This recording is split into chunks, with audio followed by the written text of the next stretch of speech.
Welcome to the 10th lecture of the chapter Morphology of Flowering Plants। और आज का हमारा टॉपिक है फ्लावर।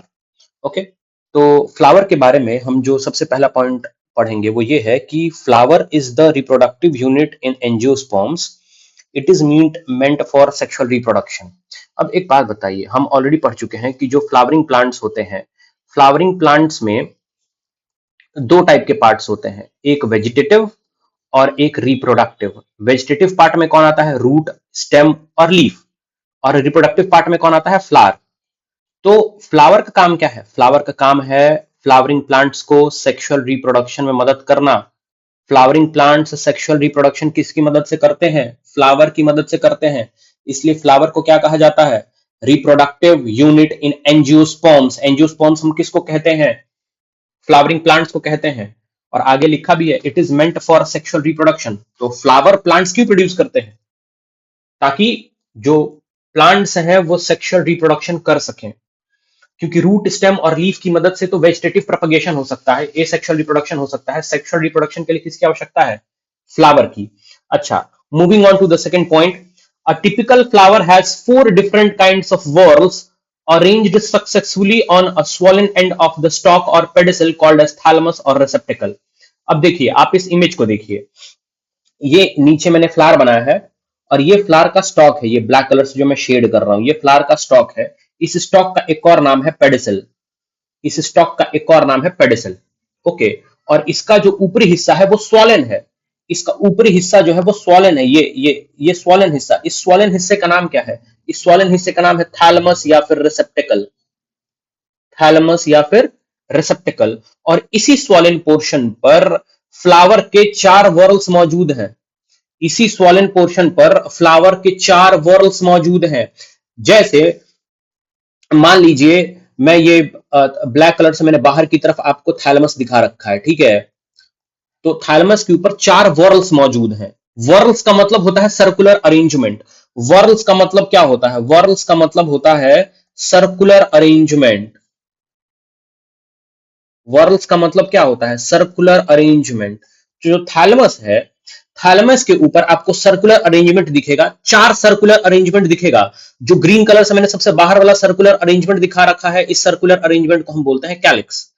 कैलिक्स के अंदर जो सर्कुलर अरेंजमेंट अंदर की तरफ आपको दिखेगा उसका नाम है कोरोला। कोरोला के अंदर की तरफ जो आपको सर्कुलर अरेंजमेंट देखने को मिलेगा, इस सर्कुलर अरेंजमेंट का नाम है एंड्रोशियम। और सबसे सेंटर में जो आपको सर्कुलर अरेंजमेंट देखने को मिलेगा, जो वर्ल देखने को मिलेगा, इसका नाम है गाइनोशियम। ये आप बचपन से पढ़ते आ रहे होंगे चीजों को। तो वर्ल का मतलब होता है सर्कुलर अरेंजमेंट, और थैलमस के ऊपर 4 वर्ल्स पाए जाते हैं। सबसे बाहरी वर्ल कैलिक्स का होता है, उसके अंदर कोरोला का वर्ल होता है, देन एंड्रोशियम, देन गाइनोशियम। आप ये देखिए, ये अगर आप इमेज देखेंगे तो ये नीचे की तरफ ये तो पेडिसल हो गया, हमारा स्टॉक हो गया, देन थैलमस होगा। और ये देखिए, ये सबसे बाहर जो वर्ल है, ये सबसे बाहर जो वर्ल है इसका नाम है कैलिक्स। कैलिक्स के अंदर की तरफ जो वर्ल है इसका नाम है कोरोला। और कोरोला के अंदर ये नेक्स्ट अगर आप इमेज देखिए तो आपको कोरोला के अंदर ये दिख जाएगा आपको एंड्रोशियम, और सबसे सेंटर में आपको दिख जाएगा गाइनोशियम। ओके, अच्छा, अब अगर मैं बात करूं कैलिक्स वर्ल की, ये जो सबसे बाहर वर्ल है कैलिक्स, कैलिक्स का जो मेंबर्स हैं, कैलिक्स के जो मेंबर्स हैं, ये एक एक मेंबर्स जो आपको दिख रहे हैं, इनका नाम है सेपल। और जो कोरोला है, कोरोला में जो आपको ये एक एक मेंबर्स दिख रहे हैं, इनका नाम है पेटल्स। क्या नाम है? पेटल्स। फिर पेटल, कोरोला के अंदर जो वर्ल है उस वर्ल का नाम है एंड्रोशियम। और एंड्रोशियम वर्ल के जो मेंबर्स हैं उनका नाम है स्टेमेंस। और सबसे अंदर में जो वर्ल्स हैं, सबसे अंदर में जो वर्ल है उस वर्ल का नाम है गाइनोशियम। और गाइनोशियम के जो मेंबर्स हैं उनका नाम है कार्पल। इसका मतलब हम ये कह सकते हैं कि थैलमस में जो सबसे बाहरी वर्ल है वो सेपल का बना हुआ है ना? वो सेपल का बना हुआ है। और corolla whorl carpel, sorry, petals का बना हुआ है। एंड्रोशियम वर्ल स्टेमेंस का बना हुआ है। गाइनोशियम वर्ल जो सबसे अंदर की तरफ है वो कार्पल या पिस्टल का बना हुआ है। ओके, तो आई होप आप ये समझ चुके होंगे सेकंड और थर्ड पॉइंट। ओके, अब ये जो फ्लावर के 4 वर्ल्स हैं, ये जो फ्लावर के 4 वर्ल्स हैं ना, जो फ्लावर के 4 वर्ल्स हैं, इन 4 वर्ल में से 2 वर्ल्स, कौन कौन से 2 वर्ल्स? एंड्रोशियम और गाइनोशियम। एंड्रोशियम को हम बोलते हैं mail reproductive part of the flower, gynoecium को हम लोग बोलते हैं female reproductive part of the flower. Gynoecium को हम लोग क्या बोलते हैं? Female reproductive part of the flower. इसका मतलब फ्लावर के पास 4 वर्ल्स हैं थैलेमस के ऊपर, 4 में से 2 वर्ल्स हैं, ये रिप्रोडक्टिव वर्ल हैं।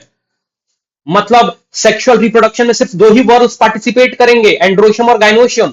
एंड्रोशियम पार्टिसिपेट करेगा as a male reproductive part of the flower और गाइनोशियम पार्टिसिपेट करेगा as a female reproductive part of the flower. तो बाकी जो 2 वर्ल हैं, कैलिक्स और कोरोला, इनको हम बोलते हैं एसेसरी वर्ल्स। इनको हम क्या बोलते हैं? Accessory whorls. इनको एसेसरी वर्ल्स क्यों कहते हैं? एसेसरी का मतलब होता है हेल्पफुल, मददगार। तो कैलिक्स और कोरोला को एसेसरी वर्ल्स इसलिए कहते हैं क्योंकि ये दोनों वर्ल्स एंड्रोशियम और गाइनोशियम की मदद करेंगे during the process of sexual reproduction या before the process of sexual reproduction, या फिर आप ये भी कह सकते हैं कि after the process of sexual reproduction. But ये दोनों वर्ल्स जो है वो सेक्सुअल रिप्रोडक्शन पार्टिसिपेट नहीं करेंगे, इसलिए इनको हम एसेसरी वर्ल्स कह रहे हैं, क्योंकि ये पार्टिसिपेट नहीं कर रहे हैं, ये हेल्प कर रहे हैं रिप्रोडक्टिव वर्ल्स की। ओके, अच्छा, तो आप देखिए यहां पे लिखा है calyx and corolla are accessory organs while androecium and gynoecium are reproductive organs. Okay, moving on to the next point, लिखा है जहां पर in some flowers like lily the calyx and corolla are not distinct and are termed as perianth. अब इसका मतलब आप समझिए, ये आप अब इस इमेज की बात करिए। ये इमेज जो है, ये इमेज है लिली का, वाटर लिली का। ये किसका इमेज है? ये इमेज है वाटर लिली का। ओके, अब अगर मैं बात करूं वाटर लिली की, तो आपको इसमें ये आपको इसमें ये पेडिसल दिखाई दे रहा होगा, देन ये टिप के ऊपर यहां पर स्वॉलन थैलेमस दिखाई दे रहा होगा, और देन ये आपको कैलिक्स जैसा दिख रहा होगा, और यही कैलिक्स आगे जाके ये देखिए कोरोला बन गया है। मतलब ये ग्रीन कलर के सेपल्स दिख रहे हैं आपको, और यही सेपल्स आगे जाके पेटल्स बन गए हैं। क्या आपको इस फ्लावर में सेपल और पेटल अलग अलग दिख रहे हैं या एक ही में फ्यूज्ड दिख रहे हैं? तो इसका जवाब है कि वाटर लिली में सेपल और पेटल आपस में फ्यूज्ड हो जाते हैं। सेपल और पेटल आपस में क्या हो जाते हैं? फ्यूज्ड, एक में मर्ज हो जाते हैं। और सेपल और पेटल जब एक साथ एक दूसरे में मर्ज हो जाते हैं तो उनका नाम पड़ता है टेपल। इसका मतलब वाटर लिली में आपको कैलिक्स और कोरोला नहीं देखने को मिलेगा, क्योंकि वहां पर सेपल और पेटल अलग अलग नहीं है, वहां पर टेपल्स पाए जा रहे हैं। और टेपल्स का जो वर्ल है, टेपल्स का जो सर्कुलर अरेंजमेंट है, उसको हम नाम देते हैं पेरियांथ। उसको हम क्या नाम देते हैं? पेरियांथ। तो वही लिखा है देखिए, in some flowers calyx and corolla are not distinct. Distinct का मतलब होता है अलग अलग दिखना। तो कैलिक्स और कोरोला आपको लिली के केस में अलग अलग नहीं दिखेंगे। क्यों? क्योंकि सेपल और पेटल वाटर लिली के केस में फ्यूज हो जाते हैं और टेपल बनाते हैं, और टेपल का वर्ल क्या कहलाता है? पेरियांथ। और ऐसा सिर्फ क्या वाटर लिली में होता है? नहीं, वाटर लिली के अलावा और भी एग्जांपल्स हैं। आप अनियन का एग्जांपल ले सकते हैं, आप एलोवेरा का एग्जांपल ले सकते हैं। Okay, moving on to the next point. The next point is when a flower has both androecium and gynoecium it is termed as bisexual. A flower having either only or stamen having either only stamen or only carpel is termed as unisexual. अब इसको समझने के लिए फिर से हम एक image की सहारा लेंगे। ये देखिए, ये इमेज है। अब अगर आप इस फ्लावर को देखें तो ये बाइसेक्सुअल फ्लावर है। बाइसेक्सुअल फ्लावर क्यों है? क्योंकि इसके पास मेल रिप्रोडक्टिव पार्ट भी है स्टेमेंस, और फीमेल रिप्रोडक्टिव पार्ट भी है कार्पल। तो अगर कोई फ्लावर ऐसा है जिसके पास मेल रिप्रोडक्टिव पार्ट और फीमेल रिप्रोडक्टिव पार्ट दोनों मौजूद हैं, एंड्रोशियम और गाइनोशियम दोनों मौजूद है, तो इस फ्लावर को हम बोलेंगे बाइसेक्सुअल फ्लावर। और ये most common type of flowers होते हैं। मतलब ज्यादातर फ्लावरिंग प्लांट्स में आपको जो फ्लावर्स दिखेंगे वो बाइसेक्सुअल दिखेंगे। देन एक टाइप के फ्लावर्स होते हैं unisexual flower. Unisexual flower, uni का मतलब होता है सिंगल, सिंगल रिप्रोडक्टिव ऑर्गन जिसके पास होगा वो कहलाएगा यूनिसेक्सुअल फ्लावर। अब आप इस फ्लावर को देखिए, इस फ्लावर में आपको सिर्फ कार्पल्स दिखाई दे रहा है, तो ये यूनिसेक्सुअल फ्लावर हुआ। इस फ्लावर में आपको सिर्फ स्टेमन्स देखने को मिल रहे हैं, सिर्फ एंड्रोशियम देखने को मिल रहा है, तो ये भी कैसा फ्लावर हुआ? Unisexual flower. अब यूनिसेक्सुअल फ्लावर दो टाइप के हो जाते हैं, pistillate and staminate. Pistillate flower मतलब अगर उस फ्लावर के पास सिर्फ कार्पल या पिस्टल मौजूद है तो उसको हम नाम देते हैं पिस्टिलेट फ्लावर। और अगर किसी फ्लावर के पास सिर्फ स्टेमेंस हैं, ठीक है, सिर्फ स्टेमेंस हैं, स्टेमेंस का वर्ल क्या कहलाता है? एंड्रोशियम, तो ऐसा फ्लावर क्या कहलाएगा? Staminate flower. ओके, अच्छा, now moving on to the next important point, that is unisexual and bisexual plant, unisexual and bisexual plant. अब देखिए, अब अगर मान लीजिए कोई प्लांट है, जैसे कि हम हिबिस्कस की बात कर लेते हैं, हम किसकी बात कर लेते हैं, हम हिबिस्कस की बात कर लेते हैं, चाइना रोज की। अगर मैं हिबिस्कस या चाइना रोज की बात करूं, अगर मैं हिबिस्कस या चाइना रोज की बात करूं, तो ये बाइसेक्सुअल फ्लावर प्रोड्यूस करता है। कैसा फ्लावर प्रोड्यूस करता है? बाइसेक्सुअल फ्लावर प्रोड्यूस करता है। तो हिबिस्कस और चाइना रोज के ऊपर बाइसेक्सुअल फ्लावर्स निकलते हैं, तो हिबिस्कस या चाइना रोज कैसा प्लांट कहलाएगा? Bisexual plant. कैसा प्लांट कहलाएगा? Bisexual plant. तो what are bisexual flowering plants? Bisexual flowering plants मतलब ऐसे फ्लावरिंग प्लांट्स जो फ्लावर जब प्रोड्यूस करते हैं तो कौन सा फ्लावर प्रोड्यूस करते हैं? Bisexual flowers. ठीक है। Now moving on to the next point, that is unisexual plant, that is unisexual plant. अब अगर मैं यूनिसेक्सुअल प्लांट की बात करूं, अगर मैं यूनिसेक्सुअल प्लांट की बात करूं, शिट मैन, अगर मैं यूनिसेक्सुअल प्लांट की बात करूं, ठीक है, वेट अ सेक, अगर मैं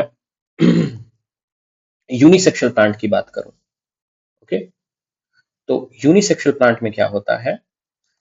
यूनिसेक्सुअल प्लांट दो टाइप के होते हैं, दो टाइप के होते हैं, मोनोशियस, मोनोशियस और डायोशियस, मोनोशियस और डायोशियस। अब इसका मतलब क्या हुआ?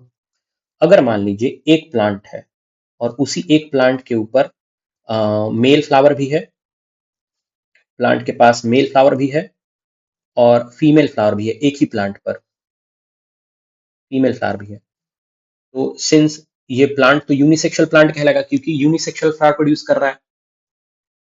बट ये जो दोनों यूनिसेक्सुअल फ्लावर है, मेल फ्लावर और फीमेल फ्लावर, मतलब स्टैमिनेट फ्लावर और स्टेलेट फ्लावर, सिंस ये दोनों फ्लावर्स एक ही प्लांट पर है तो इस यूनिसेक्सुअल प्लांट को हम बोलेंगे मोनोशियस।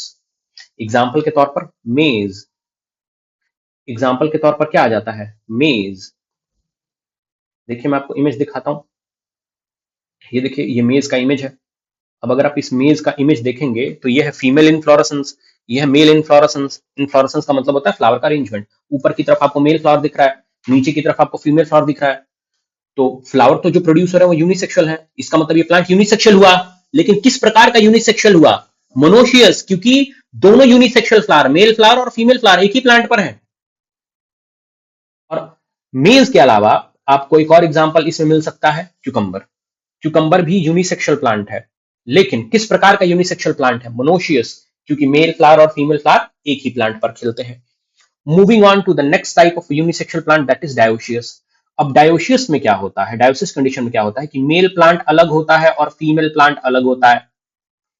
मेल प्लांट अलग होता है और फीमेल प्लांट अलग होता है। फीमेल प्लांट पर फीमेल फ्लावर खिलेंगे, मेल प्लांट पर मेल फ्लावर खिलेगा। एग्जाम्पल के तौर पर पपाया और डेट पाम, पपाया और डेट पाम, खजूर। तो पपाया और डेट पाम दोनों यूनिसेक्सुअल प्लांट है, क्योंकि दोनों में जो फ्लावर्स प्रोड्यूस हो रहे हैं यूनिसेक्सुअल प्रोड्यूस हो रहा है। बट किस प्रकार की यूनिसेक्सुअल प्लांट? डायोशियस, क्योंकि मेल फ्लावर अलग प्लांट पर प्रोड्यूस हो रहा है और फीमेल फ्लावर अलग प्लांट पर प्रोड्यूस हो रहा है।